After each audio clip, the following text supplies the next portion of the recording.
saya nonton di YouTube, Pak, Tuan Rizik Syihab ceramah di ziarah kubur Banten di makom Waliullah Maulana Hasanuddin Banten. Di sana orasi teriak-teriak, ditambah lagi mengatakan Maulana Hasanuddin itu keturunan Ba'al. Saya langsung ngebatin, dia melakukan itu di makam keramat, pasti kualat. Ini mudah-mudahan sampai kepada beliau. Beliau mengatakan itu di makam keramat. Saya langsung ngebatin, ini kualat ini, Pak, ini kualat ini. Ternyata benar, Bapak Ibu. Masa di makam Waliullah dia teriak-teriak, Pak, dia orasi. Bahkan mohon maaf, ini ada Pak Polisi juga, sampai Pak Kapolres diajaknya suruh nangkap kita yang meluruskan ini semua, sampai segitunya. Saya sampaikan kepada teman-teman, sudah, kata saya, nggak usah ribut, ini negara hukum, kita nggak boleh tempur yang nggak benar itu. Pokoknya yakin saja, karena dia sudah orasi di sana, pasti kualat. Benar, Bapak Ibu. Langsung Allah tunjukkan kualatnya. Apa diantaranya? Dia ngomong Sunan Gresik punya anak Sunan Ampel. Ikan stres, Pak. Dapat ilmu dari mana dia? Sunan Gresik punya anak Sunan Ampel. Ditambah lagi begini, Sunan Gunung Jati Syarif Hidayatullah nikah sama Nyimas atau Nyai Rara Santang. Nyai Rara Santang itu bukan biniknya Sunan Gunung Jati, itu ibunya. Masa anak kawin sama emaknya? Ini kan su'ul adab ini, Pak. Ini sudah su'ul adab ini. Allah langsung tampakkan kualatnya. Nggak usah nunggu lama, gara-gara dia orasi di Kesultanan Banten di makom Maulana Hasanuddin, langsung Allah tunjukkan kualatnya. Sudah sedemikian rupa. Coba kita, dan dia mengklaim Sunan Gunung Jati, Maulana Hasanuddin, Sunan Gunung Jati itu keturunan Ba'alwi dari Yaman. Coba jenengan, walaupun kita ini sekolah nggak tinggi-tinggi amat, Pak, ya, kita belum pernah ngedengar kalau Wali Songo itu dari Yaman. Gitu apa? Nggak ada sejarahnya Wali Songo dari Yaman, nggak ada sejarahnya Wali Songo dari Ba'alwi. Kok dikatakan Maulana Hasanuddin putranya Sunan Gunung Jati itu dari Yaman? Begini, Bapak Ibu, Nyai Rara Santang ketika masuk Islam diperintahkan oleh gurunya untuk berangkat haji ke Mekah Al-Mukarramah bersama kakaknya Pangeran Cakrabuana. Pangeran Cakrabuana dan Nyimas Rara Santang itu putra Prabu Siliwangi. Karena sudah masuk Islam diperintah untuk ke Mekah naik haji. Mukim di Mekah, kan orang dulu bukan cuma naik haji, langsung mesantren di sana, langsung belajar di Mekah. Belajar di Mekah, lalu menikah dengan Syarif Abdullah Al-Hashimi. Ini suaminya Nyimas Rara Santang. Nah, Syarif Abdullah Al-Hashimi kemudian diangkat menjadi Sultan Mesir. Dia memimpin Mesir dan Palestina, lalu diberi gelar Sultan Maulana Mahmud Al-Hashimi. Nyai Rara Santang kemudian dikasih gelar Syarifah Mudaim. Jadi Nyai Rara Santang berubah namanya Syarifah Mudaim. Lalu menetap di Mesir. Lalu punya anak, nama anaknya Syarif Hidayatullah. Jadi bapaknya Sunan Gunung Jati itu Syarif Abdullah Al-Hashimi, Sultan Mesir. Siapa itu? Itu putune Kanjeng Nabi. Jadi yang benar-benar anak putu Kanjeng Nabi itu Wali Songo, Bapak Ibu, bukan Ba'alwi. Maka kemudian Syarif Abdullah atau Sultan Maulana Mahmud Al-Hashimi memerintahkan Syarif Hidayatullah pulang ke Indonesia. Kalau bahasa kita begini, nah, pulang ke kampung emakmu sana, ke Indonesia. Kamu mendakwahkan Islam di sana. Maka beliau mampir ke Gujarat, mampir ke Aceh, berguru dengan bapaknya Sunan Gresik, lalu kemudian sampai akhirnya ke tanah Cirebon. Syarif Hidayatullah mendirikan kerajaan Cirebon. Kemudian Bapak Ibu, singkat cerita, beliau punya anak Anak laki-laki tertua beliau namanya Maulana Hasanuddin, yang terkenal dengan istilah Pangeran Sabo King istilahnya itu ya Pak. Kemudian setelah menjadi sultan, Sunan Gunung Jati menyerang kerajaan Sunda, merebut Banten, maka didirikanlah kerajaan Banten dengan raja pertama Maulana Hasanuddin, Sultan Maulana Hasanuddin. Dan Syarif Hidayatullah alias Sunan Gunung Jati melihat ada cahaya yang menjulang sampai ke langit. Cahaya itu menjulang sampai ke langit. Maka cahaya itu dikejar. Sampailah beliau di Tanah Lampung. Sampai di Tanah Lampung. Lalu ke kerajaan Pugung yang ada di Pugung Raharjo, Lampung Timur. Keratuan Pugung, dan menikahi putra dari keratuan, putri dari keratuan Pugung. Anak tertua perempuan keratuan Pugung nggak mau menikah dengan Sunan Gunung Jati karena anak perempuan tertua harus nikah sesama orang keratuan Pugung. Akhirnya menikahi adiknya. Nama adiknya siapa? Putri Sinar Kaca. Dengan pernikahan terhadap Putri Sinar Kaca, hamil dan melahirkan anak namanya Minah Gejalabidin. Jadi putra pertama Sunan Gunung Jati dengan keratuan Lampung Pak, itu Minah Gejalabidin. Begitu beliau pulang ke Cirebon, cahaya tadi nggak hilang. Balik lagi setahun kemudian ke Lampung Pak. Kata Sunan Gunung Jati kepada keratuan Pugung, cahayanya belum hilang. Saya tidak boleh menikahi adiknya Putri Sinar Kaca. Saya harus menikahi anak perempuan tertua. Maka Putri Sinar Kaca diceraikan, lalu menikah dengan Putri Sinar Alam. Tinggal pulang ke Cirebon, pernikahan dengan Putri Sinar Alam, melahirkan Minah Gejalaratu. Jadi Minah Gejalabidin dan Minah Gejalaratu itu kakak adik, cuman beda ibu, cuman ibunya juga kakak adik. Karena nggak boleh menikahi dua saudari dalam satu pernikahan, satu harus diceraikan. Maka setelah dewasa, dua-duanya berangkat ke Cirebon, diperintahkan keratuan Pugung, cari bapakmu di Cirebon sana. Syarif Hidayatullah. Singkat cerita, Minah Gejalabidin kemudian mendirikan keratuan Melinting. Minah Gejalaratu diubah namanya menjadi Raden Muhammad Aji Saka. Raden Muhammad Aji Saka cuman dikasih bibit-bibit lada, kopi. Makanya Lampung tanah lado, Pak. Makanya orang Suwo harus nanam kopi, nanam lado. Karena itu kodrat buat tanah Lampung itu. Kodrat buat tanah Lampung. Kopi, lada nggak boleh ditinggalkan. Panjenengan boleh nanam yang lain juga, tapi dua itu jangan ditinggalkan. Jadi padi, lada, kopi. Itu wasiat dari Syarif Hidayatullah Sunan Gunung Jati. Maka beliau menetaplah di Lampung Selatan, mendirikan Keratuan Darah Putih. Nah, Ratu Darah Putih inilah, ratu itu bukan perempuan Pak, perlaki-laki. Karena untuk adat Lampung dari Saibatin itu kan mesti ratu nyebutnya, tidak boleh raja. Maka kemudian beliau punya cicit, nama cicitnya Raden Intan Kesumaratu I alias Raden Intan I. Cicit-cicitnya inilah yang perang melawan VOC, perang melawan Belanda. Raden Intan I punya putra namanya Raden Imba Kesumaratu II, dan punya adik Dalom Kesumaratu. Raden Imba Kesumaratu II perang sampai Tanggamus, sampai Semaka perangnya itu Pak, lawan VOC. Panglima tempurnya dari Banten. Makanya Lampung sama Banten pasti temenan, nggak bisa enggak, pasti temenan. Karena ngapa? Kakaknya Raden Muhammad Aji Saka, Maulana Hasanuddin, ngirim orang-orang sakti dari Banten Pak, untuk membantu Raden Muhammad Aji Saka, untuk membantu Raden Intan perang di Lampung ini. Maka selalu begitu. Makanya kalau terjadi perang pasti itu Lampung itu sama Banten, karena kodrat sejarahnya sedemikian rupa.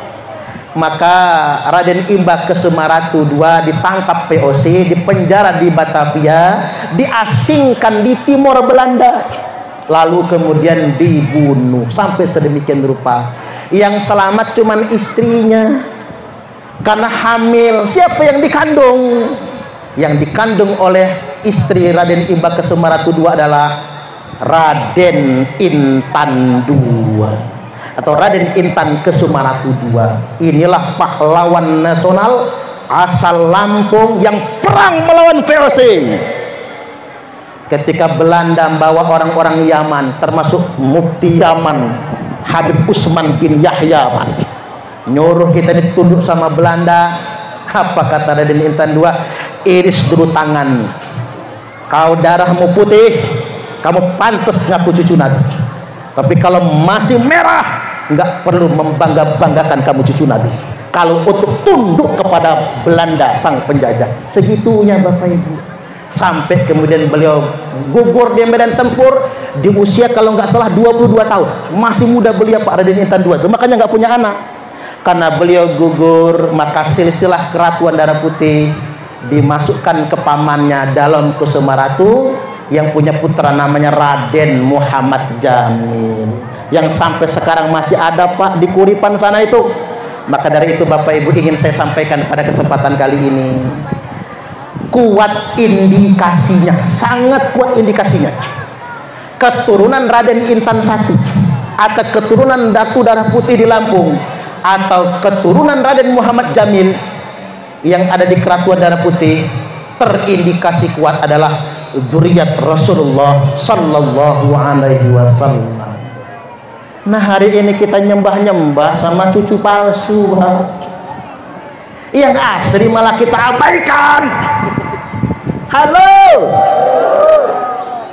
halo, halo. Mengapa ini penting untuk saya sampaikan? Hari ini di Indonesia Raya tercinta, ada orang yang ngaku-ngaku anak cucu Nabi. Kalau ngaku berarti bukan ya Pak. Ngaku-ngaku ahlul bait Nabi, ngaku-ngaku putune Kanjeng Nabi. Hari ini ada orang-orang yang ngaku-ngaku anak cucu Nabi, tapi kerjanya hubbud dunya, hubbul mali wa jam'ud dunya. Mereka mencintai harta, tomak dengan harta, gila dunia. Kerjaannya flexing. Tahu flexing Pak? Flexing itu pamer kekayaan. Pamer mobil Ferrari, pamer rumah mewah. Habis itu demo, dia ngajak orang demo, dia dapat duit, dia tambah kaya, yang demo kelenger Pak. Flexing. Ini saja sudah tidak mencerminkan cucu Nabi. Kok cucu Nabi pamer kekayaan? Cucu Nabi itu sayang dengan umat, nggak tega ngelihat umat kelaparan, bukannya pamer kekayaan. Bahkan Imam Ali berkata, jangan pamer kekayaan di tengah-tengah orang miskin, itu menyakitkan. Jangan pamer kebahagiaan di tengah-tengah orang susah. Jangan pamer kesehatan di dekat orang sakit. Jangan pamer perut kenyang di dekat orang yang lapar. Jangan pamer kemesraan di dekat orang yang jomblo. Ya Pak ya? Cocok atau cocok? Makanya Kang Kamal cepatlah. Jadi balik lagi Bapak Ibu hadirin wal hadirat rahimakumullah, flexing, pamer kekayaan. Borok-borok mau ngasih umat, malah kerjaannya ndawir. Apa itu ndawir? Keliling-keliling Pak, keliling ke kiai-kiai, datang ke Kiai Toha, minta sangu. Bahkan ada kejadian, tapi saya nggak sebut daerahnya nggih. Rois Suriah tingkat provinsi. Rois Suriah itu pimpinan tertinggi NU tingkat provinsi. Rois Suriah PW. Didatangi oknum Habib, ndawir minta sangu. Begitu dikasih amplop, amplopnya diginiin. Berapa ini? Kalau kata orang Lampung, mapas Pak. Kiai yang tangannya wolak-walik kita cium, kita jalan saja nggak berani di depannya Bapak Ibu. Jalan saja nggak berani pakai kaki kecuali pakai lutut kita. Sama si oknum berapa ini? Ini sama sekali tidak mencerminkan. Maka dari itu hari ini ingin saya sampaikan Bapak Ibu tentang risalah ini. Rasulullah sallallahu alaihi wasallam telah bersabda, "Tsumma fitnatus sarra." Hati-hati, nanti kemudian muncul fitnah sarra. Apa itu fitnah sarra? Ujian di zaman kemerdekaan, saat umat ini sedang membangun, saat umat ini hidup di alam kemerdekaan, akan muncul fitnah, akan muncul ujian. Dakhanuha min tahti qodama rajulin min ahli baiti. Fitnah ini akan keluar dari bawah dua telapak kaki laki-laki yang ngaku-ngaku ahlul baitku. Yaz'umu annahu minni, dia ngaku-ngaku ahlul baitku, ngaku-ngaku anak cucungku. Apa kata dia? Dalam darah aneh nih mengalir darah Rasulullah. Dengan bangganya ngaku-ngaku cucu Nabi. Muhammad itu kakek ente apa kakek aneh? Sampai segitunya. Yaz'umu annahu minni walaysa minni. Dia ngaku-ngaku anak cucungku padahal dia bukan anak cucungku. Wa innama awliyaiyal muttaqun. Sesungguhnya semata-mata anak cucungku, wali-waliku hanyalah orang-orang yang bertakwa. Halo, dia haluin biar nggak ngantuk Pak. Nggak apa-apa, agak serius ngajinya ya, didengerin ya. Begini, ternyata sudah disinyalir oleh Nabi. Disinyalir itu bahasa Indonesianya apa ya Pak ya? Ternyata sudah diprediksi oleh Nabi, sudah dikira-kira nanti di akhir zaman akan ada yang ngaku-ngaku anak cucu Nabi, padahal palsu, padahal bukan, karena dia nggak pantas ngaku-ngaku anak cucu Nabi. Nah, ini yang benar-benar harus kita garis bawahi pada kesempatan kali ini. Orang-orang yang ngaku-ngaku anak cucu Nabi wajib menunjukkan bukti. Sekarang begini, buat keluarga besar Nahdlatul Ulama dimanapun Anda berada, sekarang sejarah NU sudah disimpangkan orang Pak. Sampai kemarin Ketua Umum PBNU Kiai Haji Yahya Holil Stakuf mengeluarkan instruksi terkait dengan sejarah NU yang sudah disimpangkan. Ternyata ngapura bukan cuma sejarah NU, Ansor juga. Ada oknum yang mengatakan Ansor itu didirikan oleh Habib dan Habibah. Padahal Bapak Ibu, mungkin kan waktu Ansor pertama kali didirikan, wakil ketuanya bernama Abdullah Ubaid. Gara-gara wakil ketua Ansor pertama namanya Abdullah Ubaid, akhirnya dituduh Ansor didirikan oleh Habib Habibah. Ini sejarah sudah disimpangkan. Maka dari itu Bapak Ibu, beranjak dari berbagai macam penyimpangan sejarah Nahdlatul Ulama, sejarah Ansor, bahkan sejarah bangsa Indonesia. Jenderal Sudirman dihabibkan, Imam Bonjol dihabibkan, dan lain sebagainya. Maka kita sampai kepada satu kesimpulan, orang-orang yang ngaku anak cucu Nabi ini bukan anak cucu Nabi. Mereka cuma ngaku-ngaku. Mulai hari ini siapapun yang ngaku-ngaku anak cucu Nabi wajib kita pertanyakan, wajib kita teliti. Alasannya apa? Al-Hafiz Ibnu Hajar Al-Haytami, seorang ulama besar dari kalangan mazhab Syafi'i, berkata, "Yambaghi likulli ahadin ayyakuna lahu ghiratun fi hadzal nasabi syarif wa dhabatahu hatta la yantasiba ilaihi sallallahu alaihi wasallam ahadun illa bihaqqin. Niscaya sudah seharusnya bagi setiap orang, panjenengan termasuk saya, cemburu, ada sensitivitas terhadap keturunan nasab mulia Rasulullah sallallahu alaihi wasallam. Wa dhabatahu, dan ingat, apabila ada yang ngaku-ngaku wajib diteliti oleh ulama, hatta la yantasiba ilaihi sallallahu alaihi wasallam ahadun illa bihaqqin, sampai tidak ada lagi yang berani ngaku-ngaku cucu Nabi kecuali dengan alasan yang benar.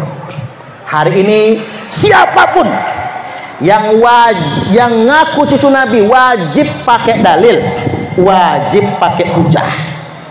Dan Bapak Ibu, Kiai Haji Imaduddin Usman Al-Bantani telah menghadirkan dalil dan hujah bahwasanya Bani Ba'alwi yang ngaku-ngaku cucu Nabi di Indonesia hari ini berdasarkan hujah dan dalil bukan anak cucu Nabi. Ini berdasarkan kitab nasab, berdasarkan sejarah, dan berdasarkan tes DNA. Maka bagi warga Nahdiyin nggak bisa lagi taklid, Pak. Aku mah taklid aja lah. Ingat, at-taqlidu ba'da zuhuril hujjati wad dalili haramun.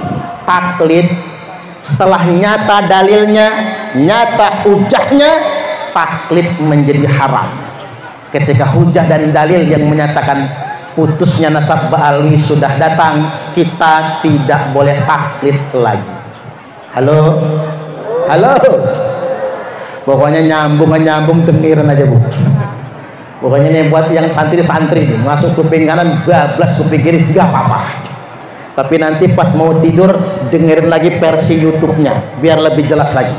Baik, saya lanjutkan. Emang nggak boleh ngaku-ngaku cucu Nabi? Nggak boleh, haram hukumnya. Orang yang ngaku-ngaku cucu Nabi kena 2 dosa berdasarkan sabda Nabi. 1, dia telah berdusta atas nama Nabi. Man kadzaba alayya muta'ammidan faqad kafar. Barang siapa yang telah berdusta yang disandarkan kepada saya, kata Nabi, kafir dia. Ngaku-ngaku cucu Nabi padahal bukan, itu bisa kafir itu, Pak. Hati-hati. Yang kedua, manidda'a qauman laisa lahu fihim nasabun falyatabawwa maq'adahu minan nar. Barang siapa yang ngaku-ngaku saya keturunan dari kaum itu, laisa lahu fihim nasabun, padahal dia bukan dari kelompok itu, bukan dari kaum itu, maka falyatabawwa maq'adahu minan nar, maka silahkan dia ngapling sendiri tempat tinggalnya di dalam neraka. Awas.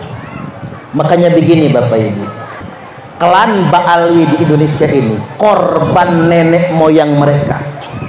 Mengapa mereka sangat percaya diri mereka adalah cucu Nabi? Itu gara-gara nenek moyang mereka. Yang pertama kali mencantolkan klan Ba'alwi kepada Nabi, kepada nasab Nabi, itu namanya Habib Ali bin Abu Bakar As-Sakron. Inilah orang yang paling bertanggung jawab, Pak, yang mencantolkan, mencangkokkan nasab Bani Ba'alwi kepada Rasulullah sallallahu alaihi wasallam. Kalau yang sekarang ini cuman korban. Makanya kelakuan mereka nggak benar, karena Allah ingin tunjukkan kalau mereka itu memang bukan anak keturunan Nabi. Ini yang harus kita garis bawahi, dan ini yang harus kita sadari.